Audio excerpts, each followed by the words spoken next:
cancer, an accident, whatever, get burned. Oh, I'm not in pain because this is a judgment I'm having. This is a faking illusion that I'm having. My skin is come out. You can see my nerves. My bone is exposed, but still I'm not in pain. My head is cracked. I'm not in pain. I'm okay. Because these Anunnakis crazy beings are telling me to feel this way. Judgment is often based on open previous experience. Your idea about a thing derives from a prior idea about that thing. Your prior idea results from a still prior idea, and that idea from another, and so forth. Like building blocks until you get all the way back in the hall of mirrors to what I call false thought. I wish you give birth, You give birth at least once for you to know the pain. And don't give this and says, my body is your body. I created you, so I am you. I know. You know what, man? Given the way how you are talking, it shows a lot about who you are. And you are so apathic towards the pain of another. Give birth natural way, without the epidural, without the anesthesia, whatever. Pull like tools without anesthesia. Pull. Come on. Do it. Embody our body, pull your tooth without anesthesia, have a baby, alright? Have a large stone pass up through your kidney. You see how beautiful is that? Wonderful pain. Oh my God, wonderful biliary pain in the pancreas, and many other pains. Pain like a 7-year-old experiencing a pain in the abdomen, like something explode inside the intestine, the appendix, and even our thigh pain, swollen up in a pain. We urine blood, and then this being here, no pain. And the worst thing is not that he say that, but the sickos fanatics ones accept it without the question, only because they like to carry favor and carry balls of people that they think is better than them, people who are richer, more technologically empowered, etc. I cannot stand, I really cannot stand all this. It's too much stupidity for me to swallow, All thought is creative, and not enough your philosophy. Your philosophy does not change reality. So, the idea from another, so forth, like building block, and you get all the way back in the hall of immediate to what I call false thought. All thought is creative, and no thought is more powerful than the original thought. That's why this is sometimes called original sin. Original sin is when your first thought about a thing is an error. That the error is compounded many times over when you have a second or third thought about a thing. It's the job of the Holy Spirit to inspire you to new understandings, which can free you from your mistakes. Nonsense. Go tell that to the people there in the hospital, in palliative care, terminal patient. Go tell this to them where they have been. Let them not stop taking the morphine or whatever to see. They're gonna die in pain alone, and you come here say no pain. Of course, because I can take pain. Doesn't mean that the other people will be able to take. I can stand. I'm very strong and brave person. I just purse my lips and I go and I curse it. Okay? I'm gonna curse it. And I'm just put up with it. But some people cannot. They just cannot. So I speak for that person who cannot. All those people who are in pain and mourning. Are you saying that I shouldn't feel bad about the starving children of Africa, the violence and injustice in America, the earthquake that kills hundreds in Brazil?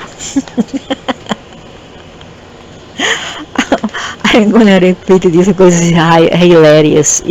This year was 1998, okay, and I never heard that there was an earthquake in Brazil. but there was recently in Turkey and Syria, and a person who laughs at the plight of others is a devil. Are you saying that I shouldn't feel bad about the starving children of Africa? Exactly. The violence and injustice in America. The earthquake that kills hundreds in Brazil.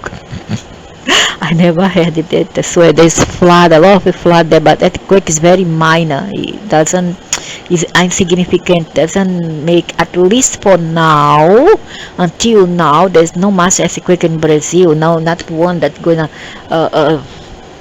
triple, going to make the structures fall, the buildings fall, and topple over. No, no such thing. Till now, no, but floods, flash floods, there's a lot. There are no shoulds or shouldn'ts in God's word. Do what you want to do. Do what reflects you, what represents you as a grander version of yourself. If you want to feel bad, feel bad. Oh, you see how apathic might be the Sanchi and Leo. They say that he have no empathy toward anybody pain. If you feel bad, just feel bad. It's a problem up to you. Yeah, and why shouldn't we feel bad? Why shouldn't we listen to you for?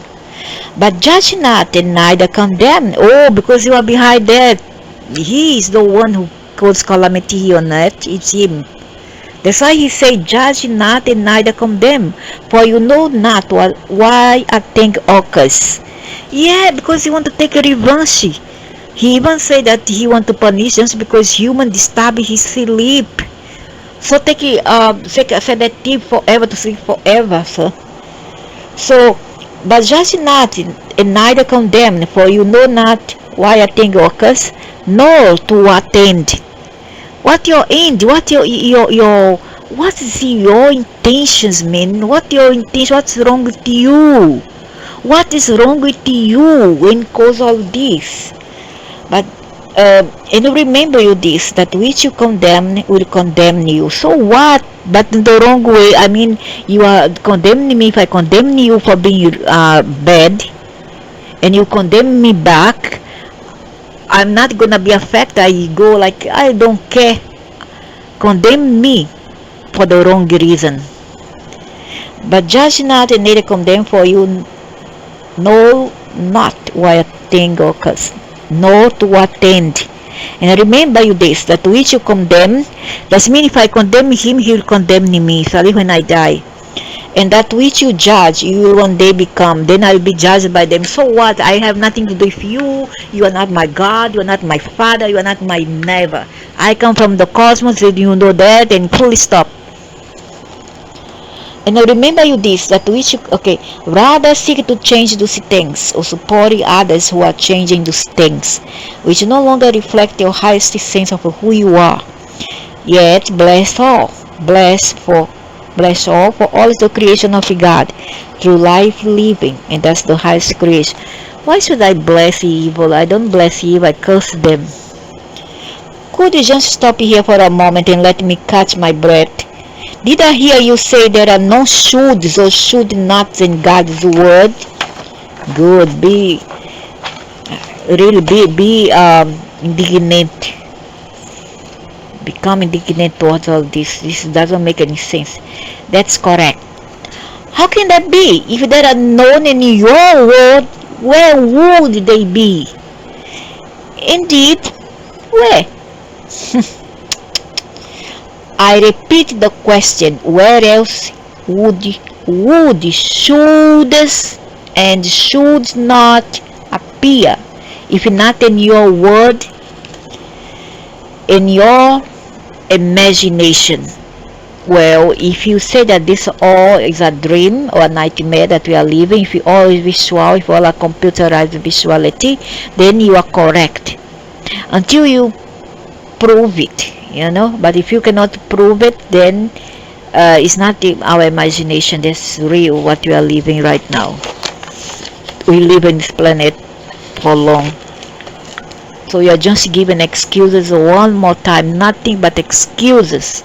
But those who have taught me all about the rights and wrongs, the do's and don'ts, the shoulds and shouldn'ts, told me all those rules were laid down by you, by God. Then those who taught you were wrong. I have never sent down a right or wrong, a do or a don't. To do so would be to strip you completely of your greatest gift, the opportunity to do as you please. That is Enkaya and experience the results of that, or free will, the chance to create yourself anew in the image of and likeness of who you really are. The space to produce a reality of a higher and higher you, based on your grandest idea of what is, of which you are capable. To say that something, a thought, a word, an action is wrong would be as much as to tell you not to do it. Then why are you wrong, guys? And say that we are to blame for all the earthquake, all the planetary calamities and cataclysm. Why? And say that we are wrong, because when you judge us, um, you are judging us through those things, then you are saying that we are wrong. Is wrong would be as much as to tell you. So to say that something, a thought, a word, an act is wrong would be as much as to tell you not to do it. To tell you not to do it would be to prohibit you.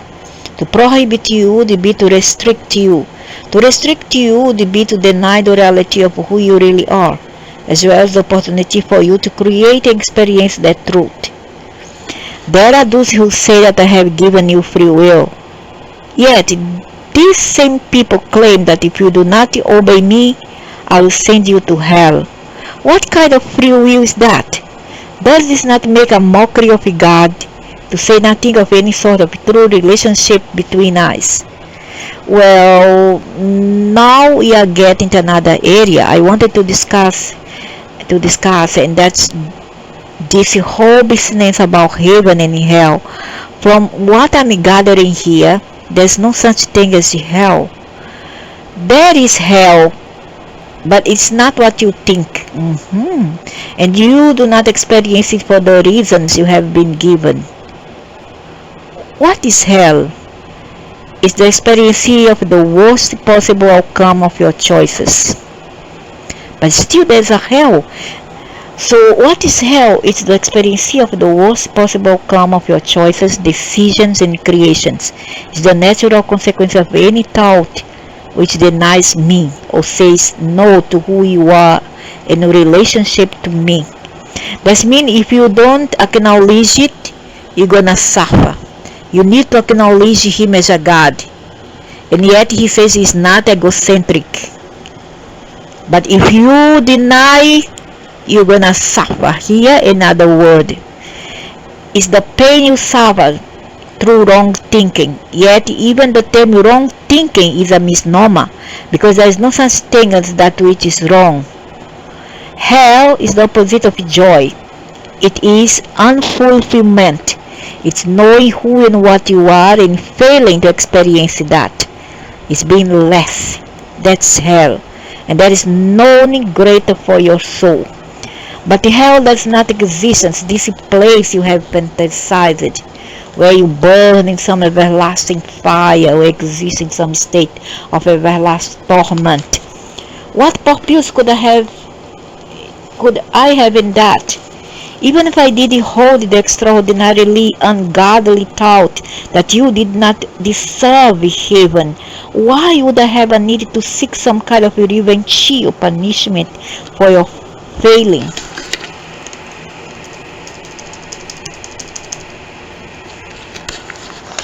So even if I did hold the extraordinarily ungodly thought that you did not deserve heaven, why would I have need to seek some kind of revenge or punishment for your failing? Wouldn't it be a simple matter for me to just dispose of you? Yeah, exactly. Laser eyes, laser at your once. What vengeful part of me would require that I subject you to internal suffering of a type and at a level beyond the description? If you answer the need for justice, would not a simple denial of communion with me in heaven serve the ends of justice? Is the unnamed the infliction of pain also required? I tell you, there is no such experience after death as you have constructed in your fear-based theologies. Yet, there is an experience of the soul so unhappy, and that's my very perceive, so incomplete, so less than whole, so separated from God's greatest joy, that to your soul this would be hell. But I tell you, I do not send you there, nor do I cause this experience to be visited upon you. You yourself create the experience. Again, I don't trust this. I don't believe. Whenever and however you separate yourself from your highest thought about you, you yourself create the experience. Whenever you deny yourself, whenever you reject who and what you really are. Yet, even this experience is never eternal. It cannot be, for it is not my plan that you shall be separated from me forever and ever. It's not forever, but wait at least minimum 20 years to 50, 100 years in at a time. Indeed, such a thing is an impossibility, for to achieve such an event, not only would you have to deny who you are, I would have to as well. This I will never do. And so long as one of us holds the truth about you, the truth about you shall ultimately prevail. But if there is no hell, does that mean I can do what I want, act as I wish, commit any act without fear of retribution? Is fear that you need in order to be, do, and have what's intrinsically right? Correct. Must you be threatened in order to be good? Correct. And what is being good? Who gets to have the final say about that? Who sets the guidelines? Who makes the rules? We as we go along. In our consciousness from the cosmos, we set the rules and the code of conduct as you go along in life, and I learn from our mistakes and our previous not so pleasant experiences. And firmly believe that what you do unto others, you are doing unto yourself. I tell you this, you are your own rule maker. You set the guidelines. I will not fall for it. And you decide how well you have done, how well you are doing. So what about the 10 commandments for? The 10 covenants. For what? What that says? You shall not kill. You shall not covet. You shall not be greed, etc., etc. What for that? All this commandment for, or covenants, whatever. For you are the one who has decided who and what you really are, and who you want to be, and you are the only one who can assess how well you are doing. That's correct. That's correct. But yet there's have to be a line of judgment somewhere to see how we are doing, and not to cross boundaries and do stupid thing in life, and get people involved. Sometimes directly or indirectly you affect the person through your behavior. No one else will judge you ever. For why? And how could God judge God's own creation and call it bad? If I wanted you to be and do everything perfectly, I would have left you in the state of total perfection. Hence you came. Oh, then that's mean what? That it wants us to be bad. You see, there are Anunnakis, Dracos. The true God will not say that. My goodness, oh my gosh. The whole point of the process was for you to discover yourself, create yourself as you truly are. and as you truly wish to be. Yet you could not be that unless you also had a choice to be something else. Let's say free will. You have to choose between eat the apple of free will, freedom. But there's nothing free. You're gonna pay later or sooner or later, because I have a feeling that they will charge you eyes for it. It's less like buy credit, buy force, pay later, sometime with interest usually. Should I therefore punish you for making a choice that I myself had laid before you? If I did not want you to make the second choice, why would I create other than the first? I don't know, maybe to make us like a scapegoat and transfer your karma onto I, so that the universe will punish you eyes as a minuscule part of you. This is a question you must ask yourself. Yeah, but I know the answer already. This is a question you must ask yourself before you decide me the role of a condemning God. The direct answer to your question is yes, you may do as you wish without fear of retribution. No, don't do. It may serve you, however, to be aware of consequences. So you see, once I not right, buy first, pay later with interest and usury. Okay, but you can do whatever you want, but you have to pay later, sooner or later, either here or in there. But no such thing as second life or whatever, reincarnation, blah blah blah. I don't believe in that. Consequences are results, natural outcomes. These are not at all the same as retribution, but it comes to the same. It's the lay of return, the law of return or punishments. So consequences are results, natural outcomes or karma. These are all the same as retribution or punishments. It's come to the same. Outcomes are simply that. They are what results from the natural application of natural laws, which they call karma. They are that which occurs quite predictably as a consequence of what has occurred. All physical life functions in accordance with the natural laws of the universe. Once you remember these laws and apply them, you have mastered life at the physical level. What seems like punishment to you, or what you would call evil or bad luck, it's nothing more than a natural law assessing yourself. Oh, so I'm in pain for having been a good mother, a good daughter, a wonderful younger sister, or good for the stray animals who I feed, even pigeons. So I'm in pain for it. I'm in pain, my karma for it, for have doing only good, helping people. Do my duty in life, as a mother, grandmother, daughter, etc., sister. So I'm in pain for it. I'm in pain. I do, for being good, just for being good. How to explain that?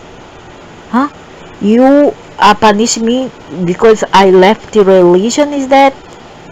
Should you punish a person because they use the law of their free will to choose what they want in life, since religion was not serving them? I was always sick when I was following religion, always sick,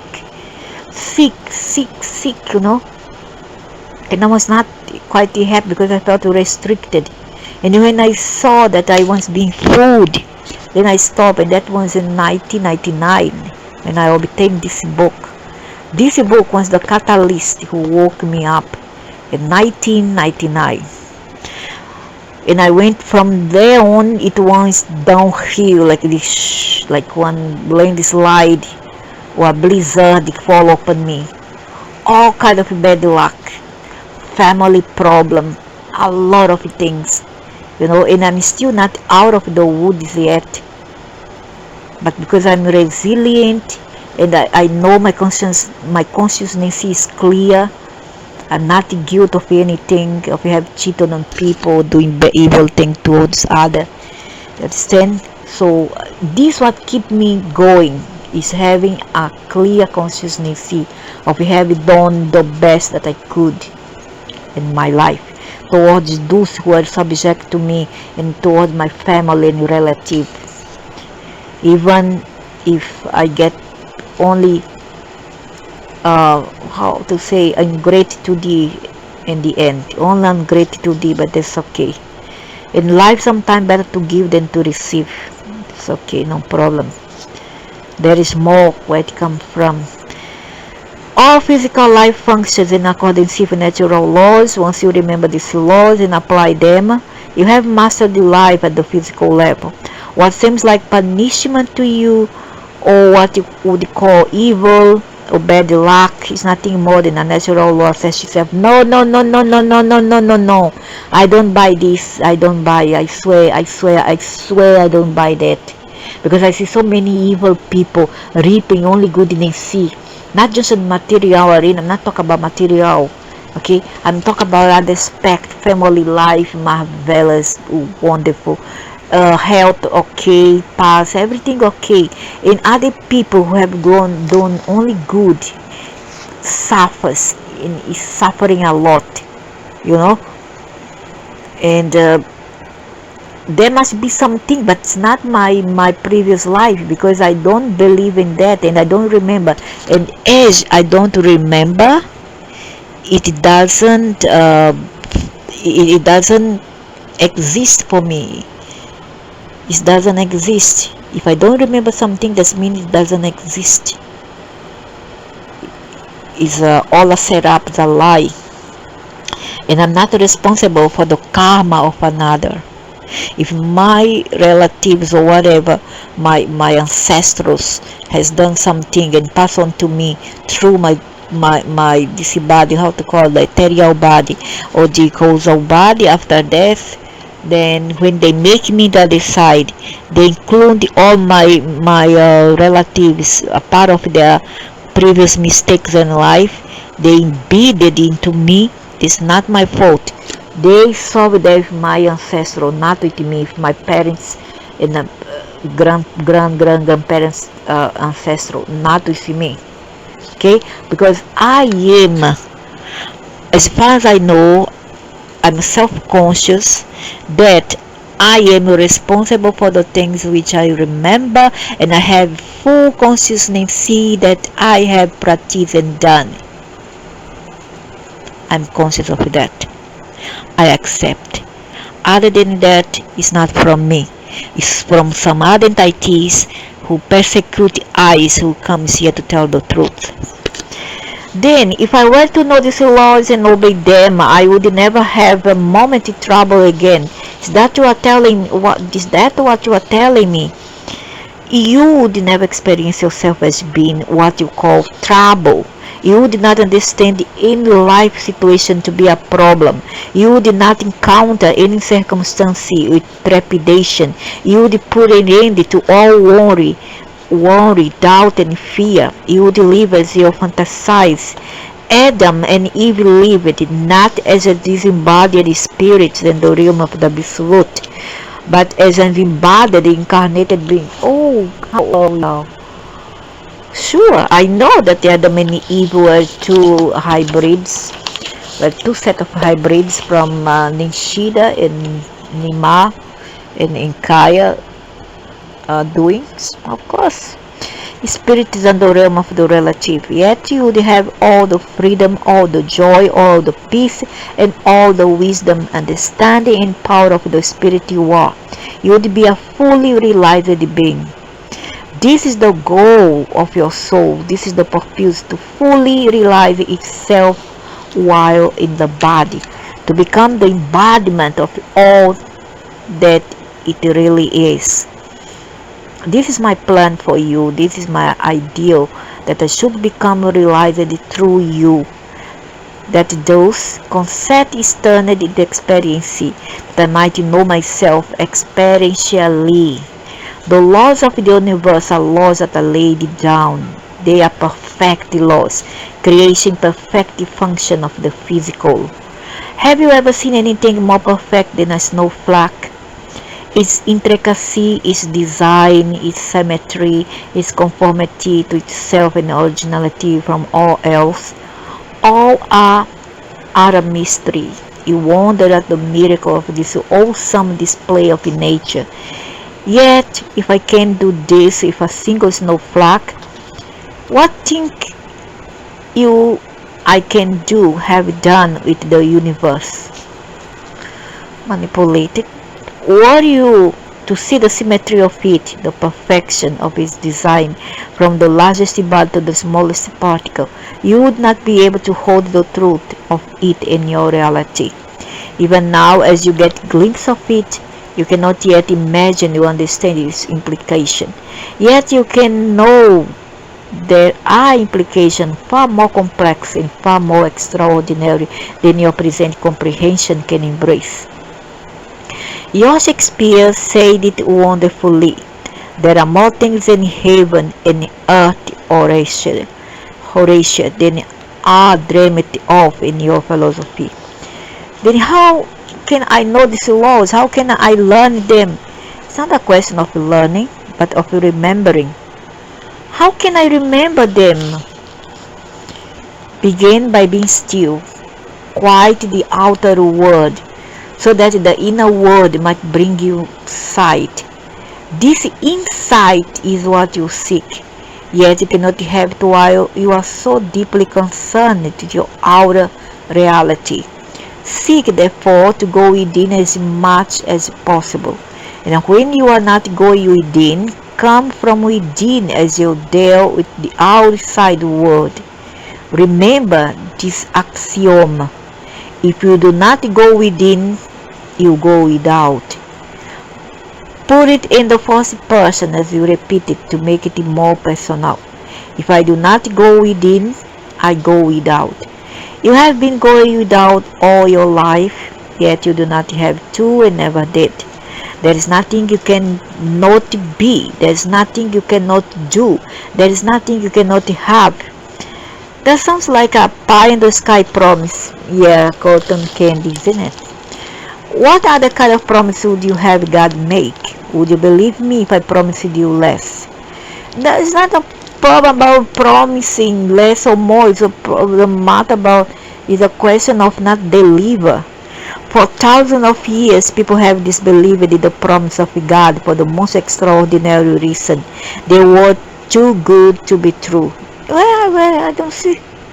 So you have chosen a lesser promise, a lesser love. For the highest promise of God proceeds from the highest love. Yet you cannot conceive of a perfect love, and so a perfect promise is also inconceivable, as it is a perfect person. Therefore you cannot believe even in yourself. Failing to believe in any of this means failure to believe in God. For believing in God produces belief in God's greatest gift, unconditional love. And God's greatest promise, unlimited potential. If God have unconditional love, then why you punish people, earthquake and all this, and then you lie, say that it's somebody else? Is our consciousness, so our consciousness is more powerful than you? That's what you are trying to say? So where the unconditional love? When people don't follow religions, what else don't follow you, and then you punish? May I interrupt you here? I hate to interrupt God when He's on a roll, but I've heard this talk of unlimited potential before, and it doesn't square with the human experience exactly. It's all bubble in the sky. Forget the difficulties encountered by the average person. What about the challenge of those born with mental or physical limitations? Is their potential unlimited? You have written so in your own scripture in many ways and in many places. Give me one reference. Look to see what you have written in Genesis chapter 11 verse 6 of your Bible. It says, "And the Lord said, Behold, the people are one, and they have all one language. And this is only the beginning of what they will do. and now nothing will be restrained from them which they have imagined to do. So say nothing. It still doesn't explain the plight of the disabled, mentally challenged people, the handicapped, etc. Still, and the sick still didn't explain. They didn't offer no answer to this big question. Why people born disabled? And please don't bring this nonsense of karma again. I'm sick of karma. I'm sick of reincarnation nonsense. Do you think they are limited, as you put it, not of their choice? Do you imagine that a human soul encounters life challenges, whatever they may be, by accident? Is this your imagining? My God, how come I'm being so full of excuses? I went in the hospital for about, I think, 4 days. I wanted to come back the next day. I was telling them to let me go, and they say no because you still is under observation, critical condition, and I still want to go. I want to take out that thing, then just get out of there the next day. Even as I was drunk with drugs, intravenous, of course, and very, very dizzy, very dig. So I was in misery there, misery. I wanted it out. It was not until Saturday when I say the third, I tell them, I told the doctor, hello, when can I come back? I have cats at home, Even the Nancy, the boy Nancy laughed. I said, when can I come back? I have cats at home, wait for me. Okay, you want to go? You are not ready to go because you still have to go through other tests. No, I want to go. I don't want to stay here. I want to go home. I don't want to stay here. Please let me go. I go tomorrow. Okay, if you want to go, okay, but it's up to you. But if anything wrong, you have to call back here again. Never mind, don't worry. I go back better. That is hell. Then what I'm comparing here, imagine. How about the handicapped there in the wheelchair? I couldn't stay on the bed, I was always standing up, and I want to move, and the nurses come, hey, you cannot stand up. Never mind, I'm okay, don't worry about me, I'm okay, I'm fine. I don't want help. I'm very independent. I don't want help from nobody. Just don't restrict me. Just don't restrict. I don't like restriction. I like to be independent. If I'm dying. So, do you think they are limited? You put it, no, they are not limited. Tell this to the people who are there on the bed in hospital. Now I found out how terrible. I hate hospital.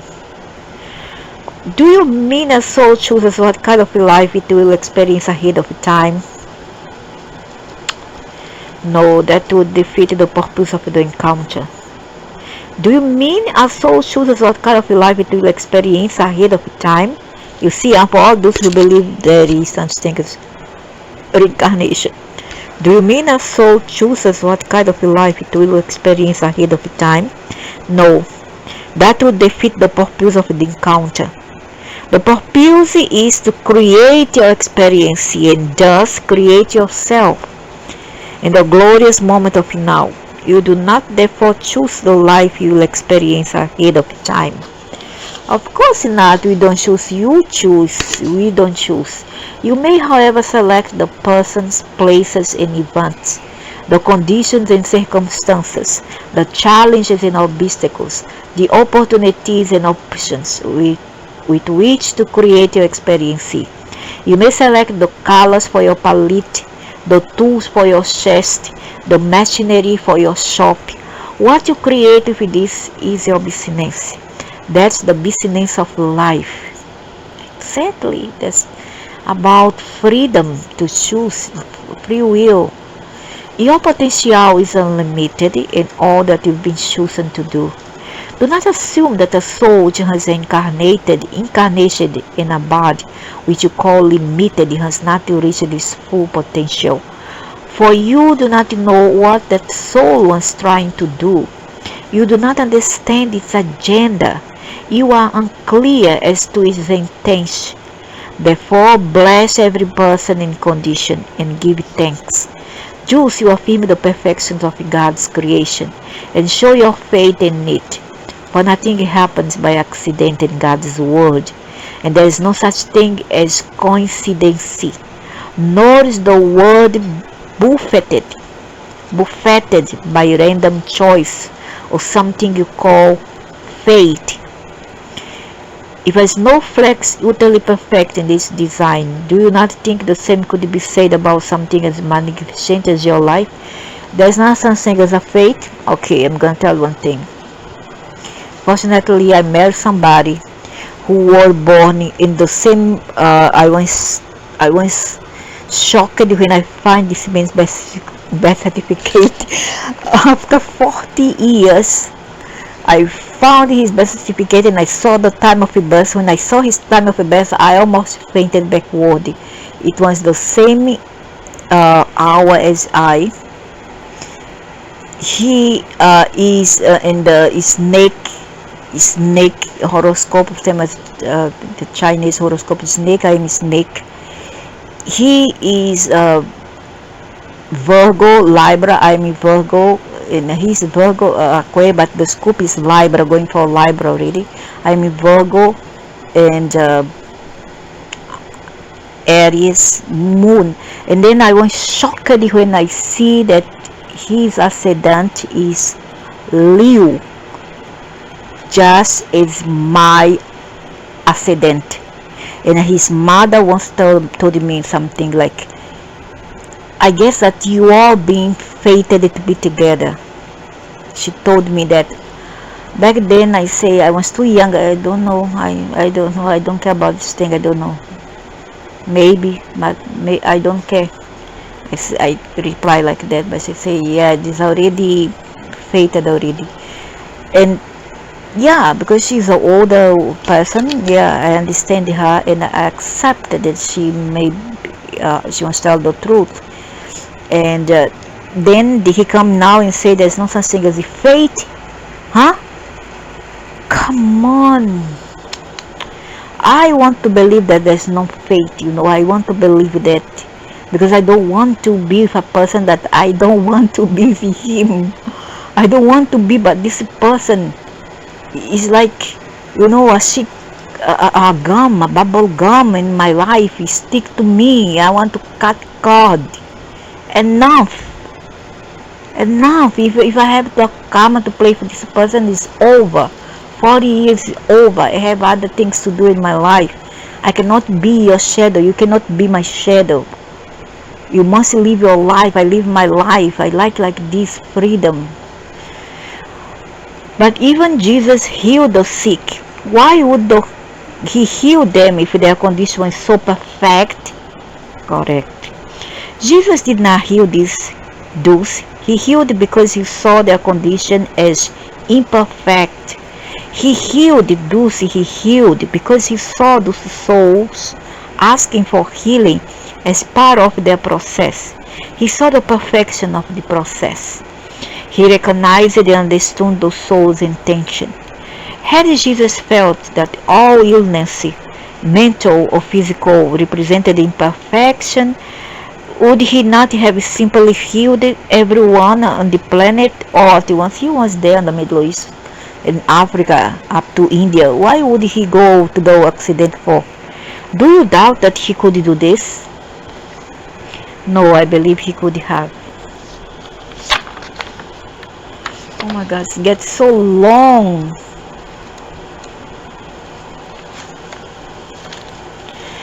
You may, however, select the persons, place, and events, the conditions and circumstances. Oh, okay. Good. Then the mind begs to know, why did he not do it? Why would the crushed choose to have some suffer and others be healed, for that matter? Why does God allow any suffering at any time? The question has been asked before, and the answer remains the same. There is perfection in the process, and all life arises out of choice. It is not appropriate to interfere with choice, nor to question it. I don't think that people choose to suffer. It's particularly inappropriate to condemn it. What is appropriate is to observe it, and then to do whatever might be done to assist the soul in seeking and making a higher choice. Be watchful, therefore, of the choices of others, but not judgmental. Know that their choice is perfect for them in this moment now. Yet stand ready to assist them should the moment come when they seek a newer choice, a different choice, a higher choice. Move in communion with the souls of others, and their purpose, their intention will be clear to you. This is what Jesus did. This is what Jesus did with those he healed, and with all those whose lives he touched. Jesus healed all those who came to him or who sent others to him supplication for them. He did not perform a random healing. To have done so would have been to violate a sacred law of the universe. Allow each soul to walk its path. But that doesn't mean we must not help anyone without being asked. Surely not, or we would never be able to help those starving children of India and the tortured masses of Africa, or the poor, or the downtrodden anywhere, correct? All humanitarian effort would be lost, all charity forbidden. Must we wait for an individual to cry out to us in desperation, or for a nation of people to plead for help before we are allowed to do what is obviously right? Said, what a shame we teaching these beings. You see, the question answers itself. If a thing is obviously right, do it. And then he give excuse again, he try to cover up in a sugarcoat. But remember to exercise extreme judgment regarding what you call right and wrong. But this is your principles, not our principles. We should have our own principle without need you and be codependent on you. A thing is only right or wrong because you say it is. A thing is not right or wrong intrinsically. It isn't?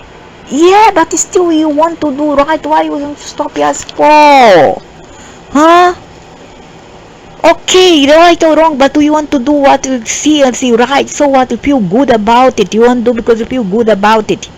Not for recognition. And what we want to do, what is stop and say that we are wrong or right because we want to do good? Oh, please. Rightness or wrongness is not an intrinsic condition. It's a subjective judgment and personal value system. By your subjective judgments, do you create yourself? By your personal values, do you determine and demonstrate who you are? These books prepare for the new age, for put people for the era of the Satan and Luciferians, to put all our values upside down and distorted. The world exists exactly as it is so that you may make these judgments. If the world exists in perfect condition, your life process of self-creation will be terminated. So don't need to self-create, dude. Don't need. Terminate it. Don't need. So let's just be in nirvana like before. It would end. A lawyer's career would end tomorrow were there no more litigation. Oh, that's why they created law, huh? Litigation criminals. A doctor's career would end tomorrow if it depended on me because I don't want that medication. Were there no more illness? Yeah, exactly. No more money for them, huh? No more money. A doctor's career would end tomorrow where there no more illness. That's why they created the problem and they created the solution for it. They created the problem and the solution. They created the problem, the solution, the disease and the medication. A philosopher's career will end tomorrow or there no more questions. That's the matrix of the Anunnaks. And God's career will end tomorrow or there no more problems. Precisely, you have put it perfectly. We all of us would be through creation or there nothing more to create. We, all of us, have a vested interest in keeping the game going. See the matrix game going. Much as we all say we would like to solve all the problems, we dare not solve all the problems, or there will be nothing left for us to do. That's why they don't solve.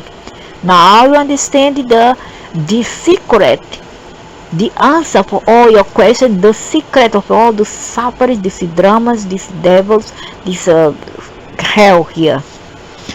Your industrial military complex understands this very well. That's why it opposes mightily any attempt to install a war no more government anywhere.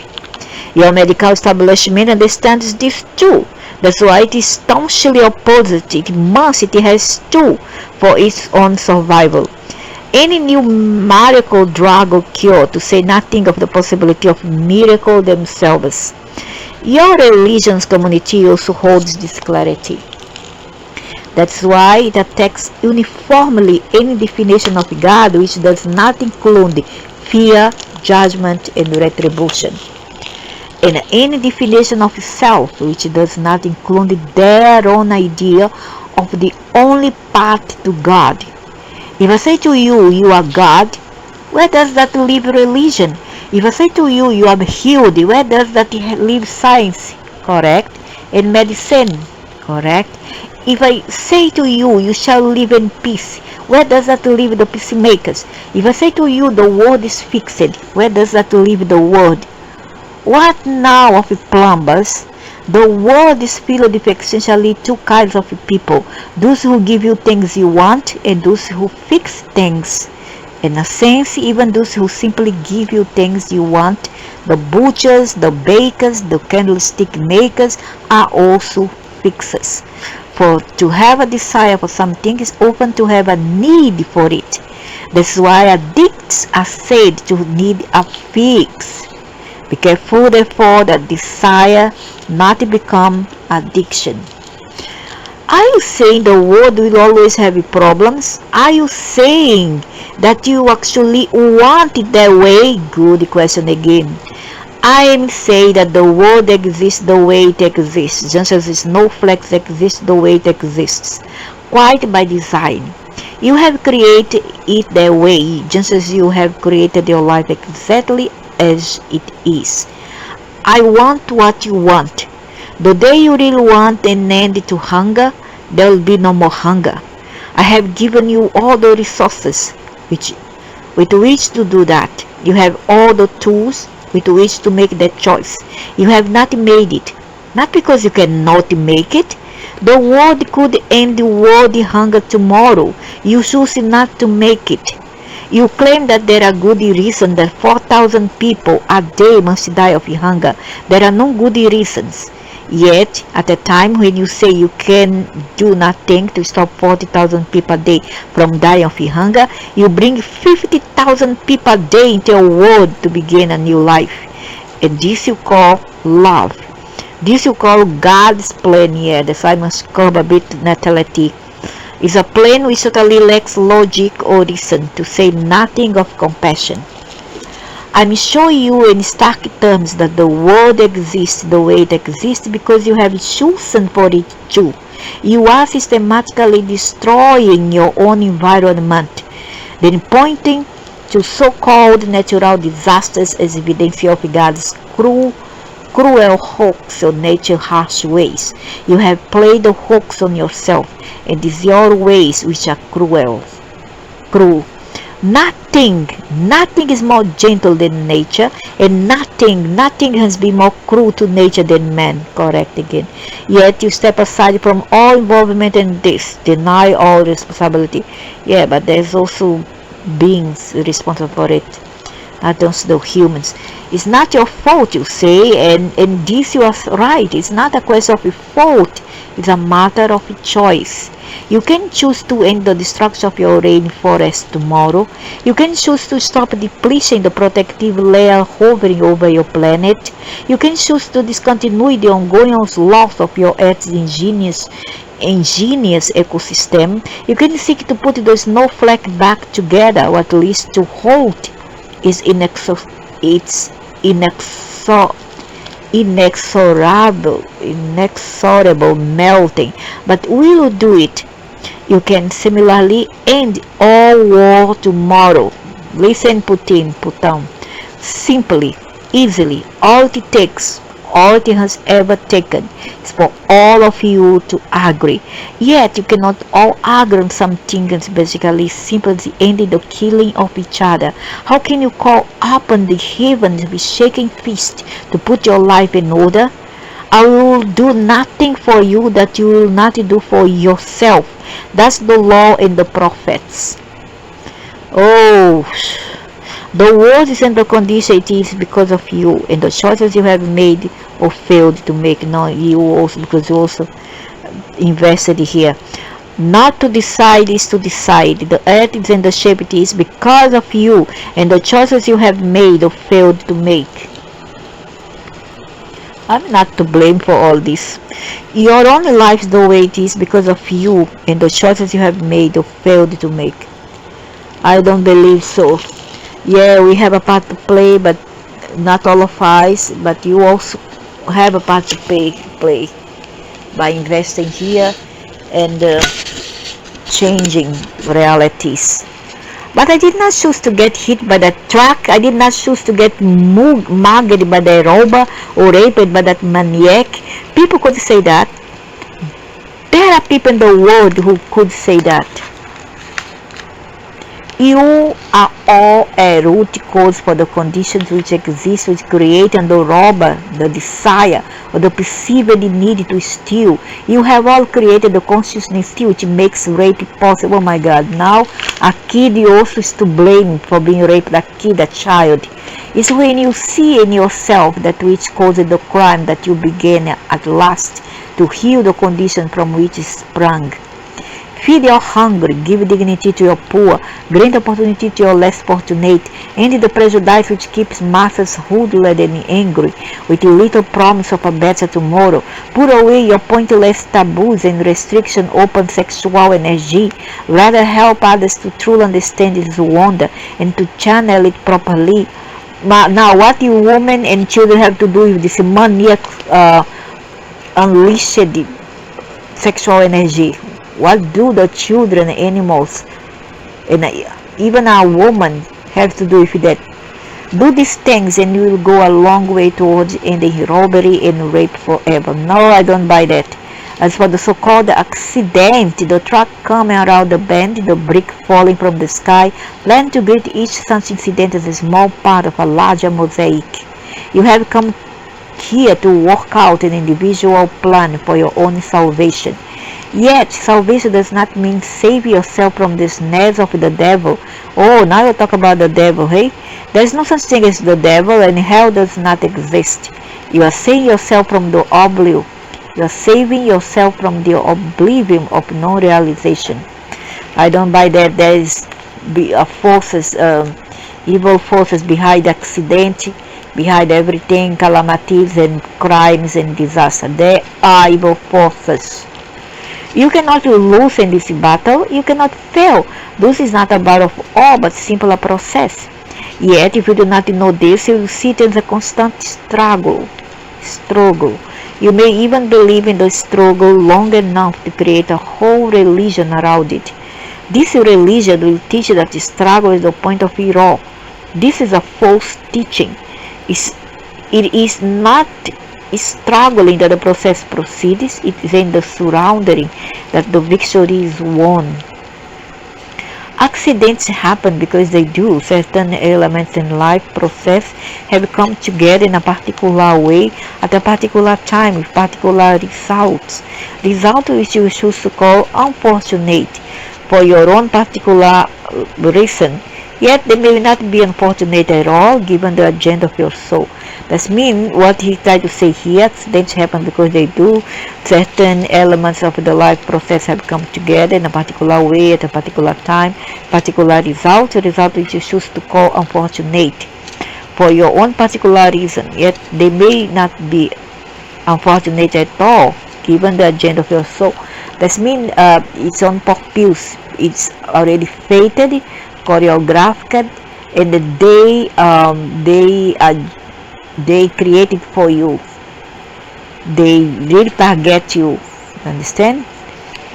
So all this is real a misfortune, and not say a misfortune is done by design, and they do it to target you.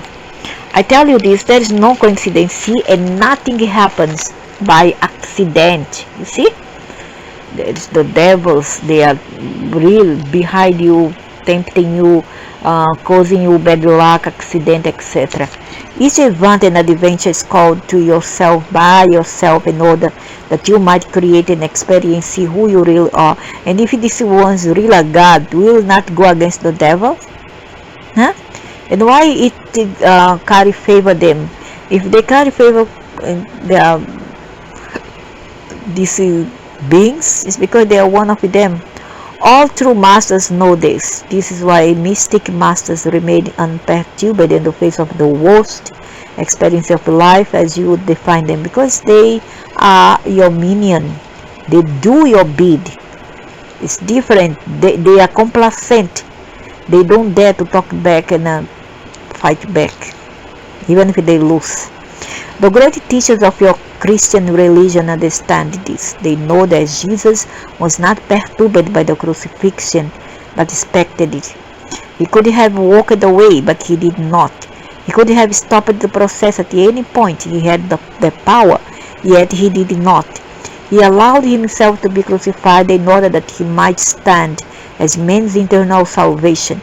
He did that because he saw, as soon as he was distracted with something, his soul was quickly taken away, left there only the body, the carcass. That's why he felt no pain.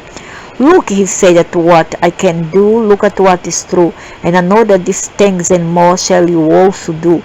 For I have not said you are gods, yet you do not believe. If you cannot, then believe in yourself. Believe in me. Later I'm gonna tell why that Nunaki being was crucified. Why? And who was behind that? Such was Jesus' compassion that he begged for a way and created it, to so impact the world that all might come to heaven, self-realization, if in no other way than through him, for he defeated misery and death, and so might you. That's nonsense. I don't believe that.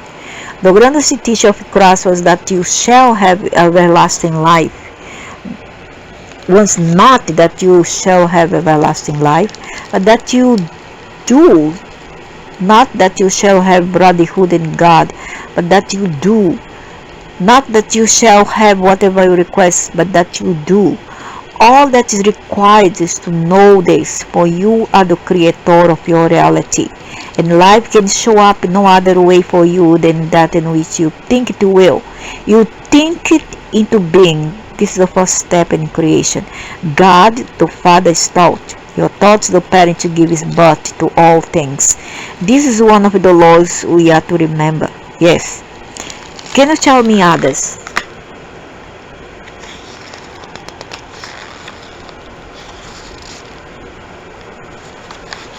Oh my God, so many. I have told you others. I have told you them all since the beginning of time. Over and over I have told you them. Teacher after teacher have I sent you. You do not listen to my teachers. You kill them.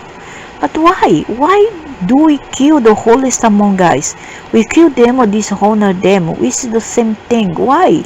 Because they stand against every thought you have that would deny me. And deny me you must if you are to deny yourself. Why would I want to deny you or me? Because you are afraid, and because my promises are too good to be true. I don't think so. Because you cannot accept the grandest truth. And so you must reduce yourself to spirituality, which teaches fear and dependency and intolerance rather than love and power and acceptance. You are filled with fear, and your biggest fear is that my biggest promise might be life's biggest lie.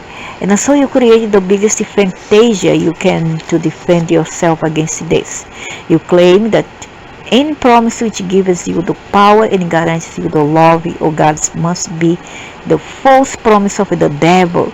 God would never make such a promise, you tell yourself.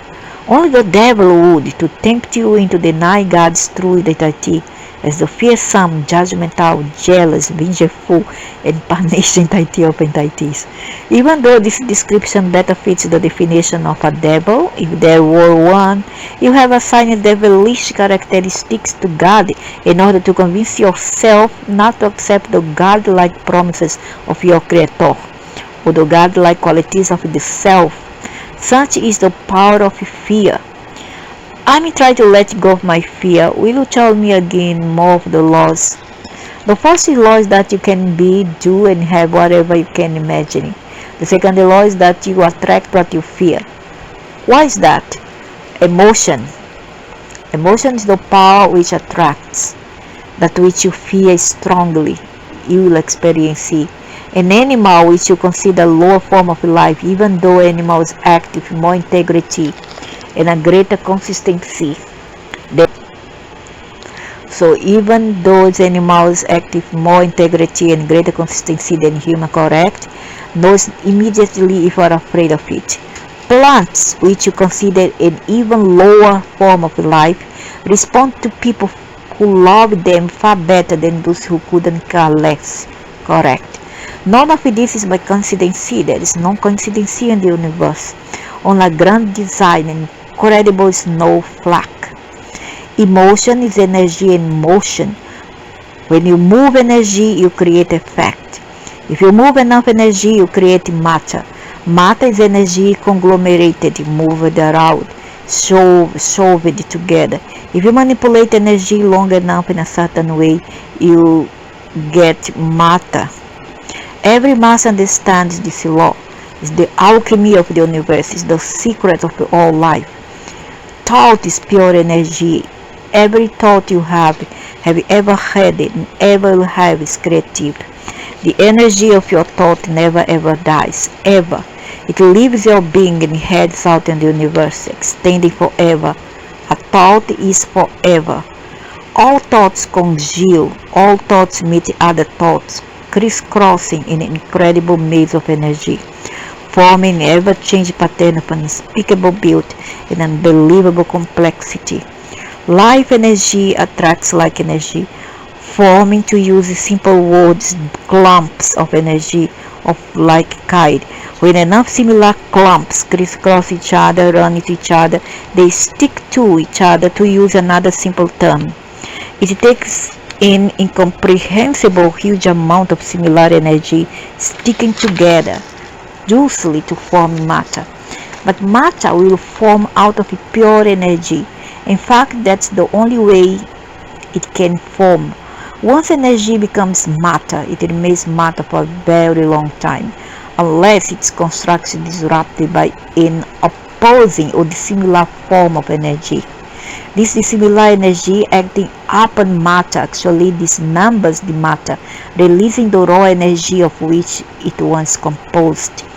This is elementary terms, the theory behind the atomic bomb. Einstein came closer than any other humans before since discovering, explaining, and functionalizing the creative secret of the universe. You should know better, understanding how people of like mind can work together to create a favored reality. The phrase, whoever two or more are gathered in my name, becomes much more meaningful. Of course, when entire society think a certain way, very often astonishing things happen. Not all of them necessarily desirable. For instance, see, a society living in fear very often actually inevitably produces a form that which it fears most. Similarly, large communities or congregations often find miracle producing power in combining thinking or what some people call common prayer. And it must be made clear that even individuals, even if their thought, prayer, hope, wish, dream, fear is amazingly strong, can, in and of themselves, produce such results. Jesus did this regularly. He understood how to manipulate energy and matter, how to rearrange it, how to distribute it, how to utterly control it. Many masters have known this. Many know it now. You can know it right now. This is the knowledge of good and evil of which Adam and Eve partook until they understood this. There could be no life as you know it. Adam and Eve, the mythical names you have given to represent post-man, post-human, never been first-man, first-human, were the father and mother of the human experience. Nonsense of the Anunnaki experiences. Even before they were existed, these hybrids were made. There were already primordials here on earth. What has been described as the fall of Adam was actually his upliftment, the greatest single event in the history of humankind. That means free will. The fall was the free will, the bite of the apple of freedom.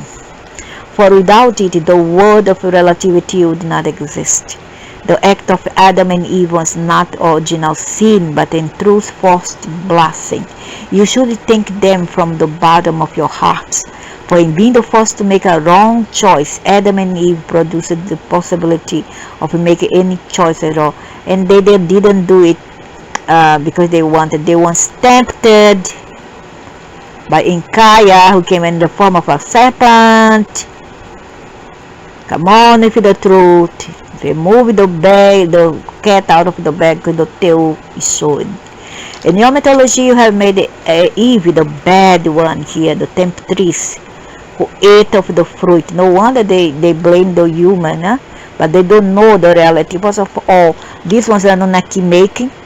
These hybrids were the first to represent the evolution of human, the regression in time of humanity. They were not the first here. They were already primordial here. They were just the Anunnaki's hybrids. Alright? So it was not the woman who tempted the man. It was already by design, and Kaya wanted that because that represented duality, the free will. The apple symbolized that, the free will, duality, etc. So because Enkaya tell Jehovah and Leo to free the species, but he said, no, I'm afraid that they go against my teachings and against my will, and I want to safeguard them, and I don't want them to go out of the line. But then Enkaya say, this way they will not evolve because they are being restricted. And in order for them to evolve, they have to be free to do as they will, without restriction. Just his younger brother in Leo complied. Just started all the nonsense. In your mythology, you have made Eve the bad one, and then in Kaya symbolized the serpent who brought Eve the apple. So the temptress who ate of the fruit, the knowledge of good and evil, and coyly invited Adam to join her. This mythological setup has allowed you to make woman's man's downfall ever since, resulting in all manner warped realities, not to mention distorted sexual views and confusion.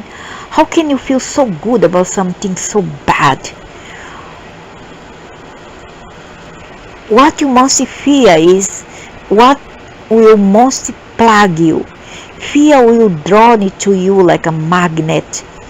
All of your holy scriptures, of every religious persuasion and tradition which you have created, contain the clear admonition, fear not. Do you think this is by accident? The laws are very simple. 1. Thought is creative. 2. Fear attracts like energy. 3. Love is all there is. Oops, you got me on that third one. How can love be all there it is if fear attracts like energy? Love is the ultimate reality. It's the only, the all. The feeling of love is your experience of God. In highest truth, love is all there is, all there was, and all there ever will be. And this is what I'm trying to say. When you move into absolute, you move into love. The realm of the relative was created in order that I might experience myself. This has already been explained to you. This does not make the realm of the relative real. It is created reality you and I have devised and continue to devise in order that we may know ourselves experientially. Yes, temporary. Yet the creation can seem very real. Its purpose is to seem so real. We accept it as a truly exists in this way. God has contrived to create something else other than itself through in strictest terms. This is impossible. Since God is, I am all there is.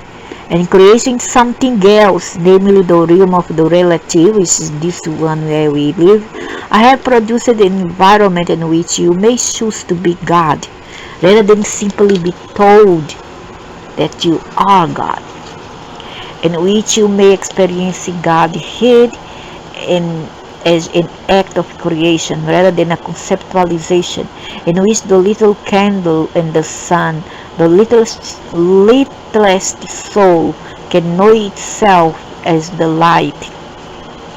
Fear is the other end of love. It's the primal polarity. In creating the realm of the relative, I first created the opposite of myself. Now, in the realm in which you live on the physical plane, there are only two places of being: fear and love. Thoughts rooted in fear will produce one kind of manifestation on the physical plane. Thoughts rooted in love will produce another.